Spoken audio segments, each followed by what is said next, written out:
Hi everyone, welcome to my YouTube channel educate word by Pooja Dhiman. आज का जो हमारा टॉपिक है वो है सुप्रीम कोर्ट या सर्वोच्च न्यायालय। आज हम पढ़ेंगे सुप्रीम कोर्ट के बारे में, सर्वोच्च न्यायालय के बारे में। होता क्या है, संविधान के कौन से भाग में आता है, कितने अनुच्छेद में आता है, ठीक है, क्या क्या काम होते हैं इसमें, और कुछ खास बातें पढ़ेंगे इसके बारे में। इसके जो इंपॉर्टेंट काम है उनके बारे में पढ़ेंगे और जो अनुच्छेद दिए हैं उनके बारे में पढ़ेंगे। सबसे पहले हम पढ़ेंगे सुप्रीम कोर्ट क्या होता है इसमें, ठीक है। इसमें है सर्वोच्च न्यायालय संविधान के भाग 5 के अनुच्छेद 124 से अनुच्छेद 147 तक। इसमें बोला गया है कि जो सर्वोच्च न्यायालय होता है वो संविधान के भाग 5 में आता है, ठीक है। जो आर्टिकल्स हैं वो 124 से लेकर 147 तक है, ठीक है। तो जो आर्टिकल हैं उनमें क्या क्या चीज़ें बोली गई हैं। सर्वोच्च न्यायालय के संगठन, अधिकार, क्षेत्र एवं शक्तियों आदि का वर्णन है। किन में? इन अनुच्छेदों में, ठीक है। क्या क्या है? संगठन, अधिकार, क्षेत्र एवं शक्तियों आदि का वर्णन है। अब नेक्स्ट है भारत का सर्वोच्च न्यायालय। ये भारत का उच्चतम न्यायालय है, ठीक है। आपने याद रखना है ये भी चीज़ है कि सर्वोच्च न्यायालय को ही उच्चतम न्यायालय बोला जाता है और देश की न्याय व्यवस्था का शीर्ष संस्थान है। कौन? जो सर्वोच्च न्यायालय है, जो उच्चतम न्यायालय है, न्याय व्यवस्था का शीर्ष संस्थान है, ठीक है। नेक्स्ट है सर्वोच्च न्यायालय के फैसले किसी और अदालत में दोबारा सुनवाई के लिए नहीं भेजे जा सकते। तो ये भी आपने ध्यान रखना है। इसमें 2-3 बातें हैं। एक तो फर्स्ट है कि जो सर्वोच्च न्यायालय है वो संविधान के भाग 5 में आता है। आर्टिकल जो है वो 124 से लेकर 147 तक आते हैं, जिनमें संगठन, न्यायालय के संगठन, अधिकार, क्षेत्र एवं शक्तियों आदि का वर्णन है। जो सर्वोच्च न्यायालय है उसे उच्चतम न्यायालय बोला जाता है, ठीक है। जो न्याय व्यवस्था है वो शीर्ष संस्थान है, ठीक है। और एक चीज़ और है कि जो सर्वोच्च न्यायालय के फैसले हैं किसी और अदालत में दोबारा सुनवाई के लिए नहीं भेजे जा सकते, ठीक है। तो ये कुछ बातें हैं इसमें जो इम्पॉर्टेंट है। अब नेक्स्ट इसमें है सर्वोच्च न्यायालय से जुड़ी कुछ खास बातें, वो हम कर लेते हैं। इसमें है सर्वोच्च न्यायालय की स्थापना संविधान के अनुच्छेद 124 के तहत हुई थी, ठीक है। आपने याद रखना है, मैंने आर्टिकल्स बताया आपको 124 से लेकर 147 तक है। तो आपने ध्यान रखना है जो सर्वोच्च न्यायालय की स्थापना है वो संविधान के अनुच्छेद 124 के तहत हुई थी, ठीक है। ये भी आपने ध्यान रखना है। अब नेक्स्ट है इसमें सर्वोच्च न्यायालय का उद्घाटन 28 जनवरी 1950 को हुआ था। जो सर्वोच्च न्यायालय है, जो सुप्रीम कोर्ट है, उसका उद्घाटन जो है वो 28 जनवरी 1950 को हुआ था। नेक्स्ट है सर्वोच्च न्यायालय का वर्तमान भवन तिलक मार्ग नई दिल्ली में है। जो सर्वोच्च न्यायालय है उसका वर्तमान जो भवन है वो तिलक मार्ग नई दिल्ली में है। तो ये भी आपने ध्यान रखना है। इंपॉर्टेंट चीज़ें हैं जो मैंने यहाँ पे लिखी हुई हैं। सर्वोच्च न्यायालय के भवन का आकार न्याय के तराजू की तरह है। क्या है? जो सर्वोच्च न्यायालय के भवन का आकार है वो क्या है? न्याय के तराजू की तरह है। सर्वोच्च न्यायालय में मुख्य न्यायाधीश और अन्य न्यायाधीश होते हैं। आपने ध्यान रखना है जो सर्वोच्च न्यायालय होता है उसमें मुख्य न्यायाधीश तो होता ही है, उसके साथ अन्य न्यायाधीश भी होते हैं। सर्वोच्च न्यायालय के फैसले किसी और अदालत में दोबारा सुनवाई के लिए नहीं भेजे जा सकते, ठीक है। जो मैंने आपको पीछे भी बताया, इसमें जो भी मामले होंगे, जो भी फैसले होंगे वो दोबारा किसी भी अदालत में नहीं भेजे जाते हैं। संसद सर्वोच्च न्यायालय के न्यायाधीशों की संख्या को नियंत्रित करती है। जो संसद होती है वो सर्वोच्च न्यायालय के जो न्यायाधीश होते हैं उनकी संख्या को क्या करती है? नियंत्रित करती है। तो ये कुछ बातें थी। फर्स्ट थी कि जो सर्वोच्च न्यायालय है वो 124 अनुच्छेद के तहत आता है, ठीक है। सेकंड मैंने बताया जो उद्घाटन हुआ था वो 28 जनवरी 1950 को हुआ था। जो सर्वोच्च न्यायालय का वर्तमान भवन है वो तिलक मार्ग नई दिल्ली में है। सर्वोच्च न्यायालय के भवन का आकार जो है वो न्याय के तराजू की तरह है। सर्वोच्च न्यायालय में मुख्य न्यायाधीश और अन्य न्यायाधीश होते हैं। सर्वोच्च न्यायालय के फैसले किसी और अदालत में नहीं भेजे जाते। संसद सर्वोच्च न्यायालय के न्यायाधीशों की क्या करता है? संख्याओं की नियंत्रित करता है, संख्याओं को, ठीक है। नेक्स्ट है इसमें सर्वोच्च न्यायालय का काम क्या है, ठीक है। पहले हमने पढ़े कुछ खास बातें क्या क्या हैं सर्वोच्च न्यायालय की। अब हम पढ़ेंगे कि इसके काम क्या क्या है, ठीक है। तो फर्स्ट है सर्वोच्च न्यायालय उच्च न्यायालयों की अपीलों पर अंतिम निर्णय देता है। जो सर्वोच्च न्यायालय होता है, जो सुप्रीम कोर्ट होता है, जो उच्च न्यायालय होता है, हाई कोर्ट होता है, उसकी अपीलों पर अंतिम निर्णय देता है कौन? सर्वोच्च न्यायालय। ध्यान रखना है कि सर्वोच्च न्यायालय क्या करता है? जो उच्च न्यायालय होता है उसकी अपीलों को क्या करता है? अंतिम निर्णय देता है, ठीक है। केंद्र और राज्य सरकार के बीच विवादों का समाधान करता है। जो केंद्र सरकार होती है और राज्य सरकार होती है उनके बीच अगर कोई भी विवाद होगा तो उनका समाधान भी कौन करता है? सर्वोच्च न्यायालय ही करता है। नेक्स्ट है इसमें ये संविधान की व्याख्या करता है, ठीक है, ये संविधान की व्याख्या करता है और संविधान के विरुद्ध जा रहे कानूनों को अवैध घोषित करता है। जो सर्वोच्च न्यायालय होता है, सुप्रीम कोर्ट होता है, वो क्या करता है, संविधान की व्याख्या करता है और संविधान के विरुद्ध जा रहे कानून को अवैध घोषित करता है। ठीक है, नेक्स्ट है ये मौलिक अधिकारों की रक्षा सुनिश्चित करता है। ठीक है, ये मौलिक अधिकारों की रक्षा जो है वो सुनिश्चित करता है। कौन? सर्वोच्च न्यायालय। ये मौलिक अधिकारों की रक्षा सुनिश्चित करता है। ठीक है, जो सर्वोच्च न्यायालय होता है। अब नेक्स्ट है, ये न्यायिक समीक्षा करता है और कानून को रद्द करता है। क्या करता है? न्यायिक समीक्षा करता है और कानून को रद्द करता है। अगर कोई चीज़ ऐसी हो रही है, उल्लंघन हो रहा है किसी चीज़ों का, तो क्या करे, उस कानून को ही रद्द कर देता है। ठीक है, पूरे भारत में एक ही सर्वोच्च न्यायालय है। ये भी आपने ध्यान रखना है कि जो सर्वोच्च न्यायालय है वो एक ही है और उच्च न्यायालय कितने हैं? 25 हैं। सुप्रीम कोर्ट का फैसला राष्ट्रपति बदल सकता है। ठीक है, जो सुप्रीम कोर्ट अगर कोई फैसला करता है तो उसे राष्ट्रपति ही बदल सकता है और पूरे भारत में एक ही सर्वोच्च न्यायालय है। ये न्यायिक समीक्षा करता है और कानून को रद्द करता है। तो इसमें हमने यही पढ़ा कि जो सर्वोच्च न्यायालय होता है वो उच्च न्यायालयों की अपीलों को रद्द कर सकता है, मतलब उस पर अंतिम निर्णय दे सकता है। ठीक है, केंद्र और राज्य सरकारों के बीच अगर विवाद चल रहा हो तो उसका समाधान कर सकता है। ठीक है, केंद्र और राज्य सरकारों के बीच विवादों का समाधान करता है। ठीक है, ये संविधान की व्याख्या करता है और संविधान के विरुद्ध जा रहे कानूनों को क्या कर देता है? अवैध कर देता है। अगर मौलिक अधिकारों की रक्षा को क्या करता है? सुनिश्चित करता है। ये न्यायिक समीक्षा भी करता है और कानूनों को रद्द करता है। पूरे भारत में एक ही सर्वोच्च न्यायालय होता है। सुप्रीम कोर्ट का फैसला राष्ट्रपति के द्वारा बदला जा सकता है। अब नेक्स्ट है, हमने आर्टिकल्स पढ़े थे 124 से लेकर 147 तक, उनको हम करेंगे। ठीक है, फर्स्ट है इसमें अनुच्छेद 124 क्या बोलता है? सर्वोच्च न्यायालय के गठन संबंधी प्रावधान।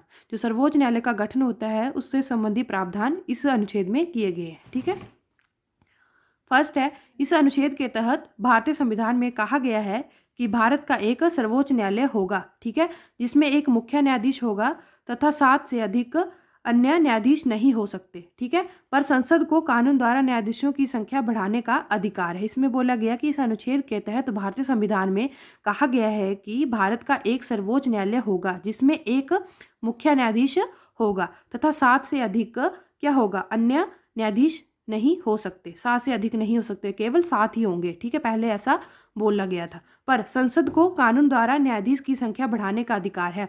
लेकिन क्या है? संसद को कानून के द्वारा क्या है? न्यायाधीशों की संख्या बढ़ाने का अधिकार है। ठीक है, मूल संविधान इसमें बोला गया था ऐसा। ठीक है, अब इसमें है कि मूल संविधान में क्या था? पहले 7 न्यायाधीश होते थे और एक मुख्य न्यायाधीश होता था, तो कितने हो गए? 8 हो गए। अब वर्तमान में क्या है? 33 क्या है? न्यायाधीश हैं और एक क्या है? मुख्य न्यायाधीश है, तो कितने हो गए? 34 हो गए। ठीक है, चीफ जस्टिस ऑफ इंडिया अब इतने हैं वर्तमान में भारत के। अब इसमें है आगे, वर्तमान में भारत के 48वें मुख्य न्यायाधीश NV रमन्ना है। ठीक है, ये भी आपने याद रखना है कि जो वर्तमान में भारत के मुख्य न्यायाधीश हैं वो कौन है? NV रमन्ना जी है। ठीक है, आ गया समझ? इसमें यही बोला गया था कि पहले जो होता था, क्या होता था? 7 न्यायाधीश होते थे, एक मुख्य न्यायाधीश होता था। तो कितने थे? 8 थे। लेकिन अब वर्तमान में क्या है? 33 + 1 है, तो 34 है टोटल। ठीक है, यही है इसमें। अब नेक्स्ट हम पढ़ेंगे न्यायाधीशों का कार्यकाल। ठीक है, जो न्यायाधीशों का कार्यकाल है वो कितना होता है? वह 65 वर्ष की आयु तक पदासीन रह सकता है। ठीक है, जो अपने पद पर है वो कितने वर्ष तक रहता है? सर्वोच्च न्यायालय का मुख्य न्यायाधीश 65 वर्ष तक।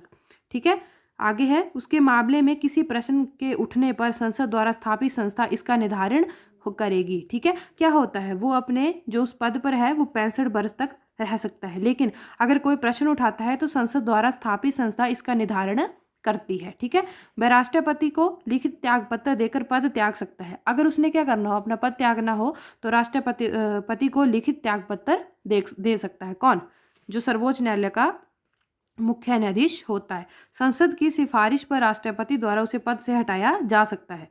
जो संसद होती है उसकी सिफारिश पर राष्ट्रपति के द्वारा क्या किया जाता है? सर्वोच्च न्यायालय के मुख्य न्यायाधीश को हटाया जा सकता है। अब नेक्स्ट है इसमें न्यायाधीशों की योग्यता क्या होती है। ठीक है, एक तो क्या है, जो अगर उसने अपने पद से हटना हो तो वो राष्ट्रपति को त्याग पत्र दे सकता है और जो राष्ट्रपति उसे उसके पद से हटा सकता है। अब नेक्स्ट है न्यायाधीशों की योग्यता क्या होती है। ठीक है, फर्स्ट है, एक तो वो भारत का नागरिक हो। ठीक है, किसी हाई कोर्ट में कम से कम 5 वर्षों से न्यायाधीश हो या किसी हाई कोर्ट में कम से कम 10 वर्षों से न्यायाधीश हो। ये दोनों क्या, इन दोनों में से अगर कुछ भी होगा तो वो क्या कर सकता है, सर्वोच्च न्यायालय का मुख्य न्यायाधीश बन सकता है। ठीक है। अब लास्ट है कि राष्ट्रपति की नज़र में कानून का अच्छा जानकार हो। ठीक है, क्या हो, राष्ट्रपति की नज़र में क्या होना चाहिए, वो कानून का अच्छा जानकार भी होना चाहिए। ये उसमें योग्यताएं होनी चाहिए। एक तो भारत का नागरिक होना चाहिए, किसी हाईकोर्ट में 5 वर्ष या 10 वर्षों तक न्यायाधीश रह चुका हो। ठीक है, या राष्ट्रपति की नज़र में क्या होना चाहिए, कानून का अच्छा जानकार होना चाहिए। ठीक है, तो ये कुछ बातें थी इसकी। एक तो हमने कार्यकाल पढ़ा, 65 वर्ष तक होता है। अगर उस पर कोई प्रश्न उठाता है तो क्या कर सकते हैं, संसद द्वारा स्थापित संस्था इसका निर्धारण कर सकती है। ठीक है, वो राष्ट्रपति को लिखित त्याग पत्र दे सकता है। ठीक है, राष्ट्रपति भी उसे उसके पद से हटा सकता है। ठीक है, नेक्स्ट है न्यायाधीशों की नियुक्ति कैसे होती है। तो इसमें क्या है कि पहले कैसे होती थी और उसके बाद कैसे होती है। 1950 से लेकर 1993 तक कैसे होती थी। राष्ट्रपति के द्वारा मंत्रिपरिषद के सलाह पर नियुक्ति की जाती है। पहले होता था ऐसा। ठीक है, क्या किया जाता था कि राष्ट्रपति क्या करता था, मंत्रिपरिषद की सलाह लेता था और नियुक्ति हो जाती थी। लेकिन अब क्या होता है, 1993 के बाद क्या हुआ, राष्ट्रपति के द्वारा कॉलेजियम के सलाह पर क्या होती थी, फिर नियुक्ति की जाती थी 1+4 न्यायाधीश पर। ठीक है, ऐसे की जाती थी पहले।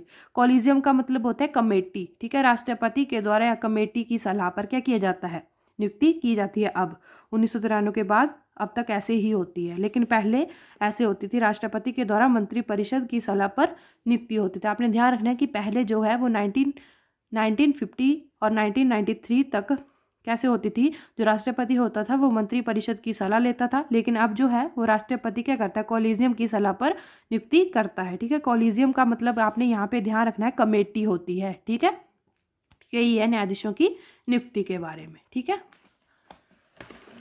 आगे है चीफ जस्टिस ऑफ इंडिया, मुख्य न्यायाधीशों की नियुक्ति कैसे होती है। ठीक है, परंपरा कैसी थी, राष्ट्रपति के द्वारा सुप्रीम कोर्ट के सबसे वरिष्ठ न्यायाधीश को मुख्य न्यायाधीश नियुक्त किया जाता था।